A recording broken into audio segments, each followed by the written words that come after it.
All right, cloud portals, card number 2. We're going to figure out something to do with this one. This one's on a semi-gloss cardstock, so it dried pretty dull. You'll see what this looks like when I spray seal it.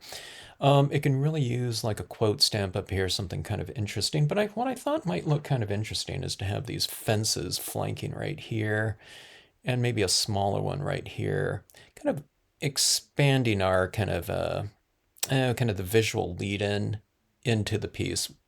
The road does that, as well, but this kind of we want to differentiate this cloud area from the road a little bit more, and just to strengthen the overall composition by anchoring it down a little bit. All right, so let's do that. All right, I have my 2 fences here. We're not going to be using a huge portion of them because there's just a little bit of space to each side of this road on the edges here. Go like this right here. The fence isn't going to go all the way around, up to the end of the road, but it'll be kind of more of like a lead in into that space, like that. Okay. Now that's going to dry much, I don't know, kind of lighter on this surface, but we'll spray seal, and hopefully that'll bring a lot of richness into the tones up top. You'll see really the benefits of spray sealing your work.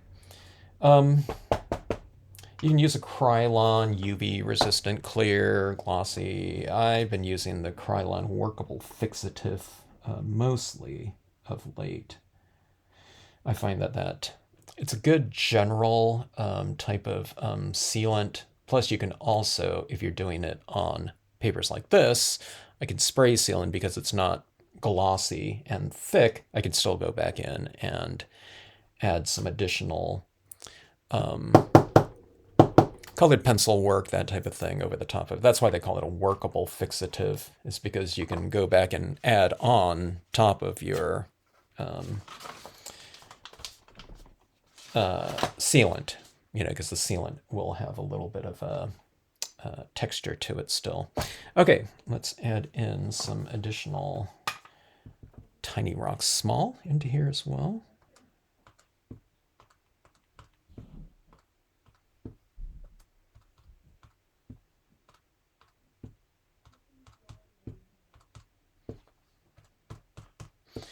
Right around these fences, I'll kind of cluster that in a little bit. It kind of anchors down the objects, okay?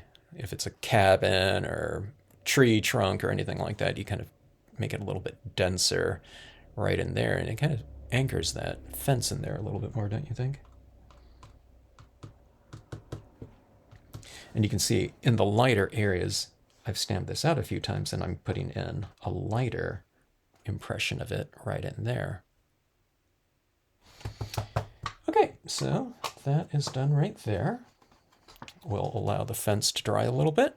We'll spray seal it, and then we'll start looking at, maybe some other types of imagery or like a word stamp or something like that. We want it to be fairly evocative, so I don't know if I, want to ground it with, some additional tree branches or something like that. It's supposed to be kind of, whatever, mysterious looking. Card number 2, formatted into a matte, spray sealed, so you can see the vibrancy of the tones is a little bit more, kind of deeper, more intense, more contrast in here. Not as much as if it would be if it were done on a glossy cardstock. Okay, but it just has a little bit of a different feel to it.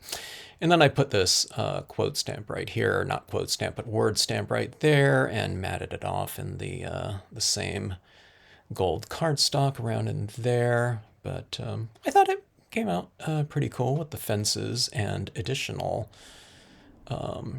rock textures down here in black, but I think that finished it off pretty decently.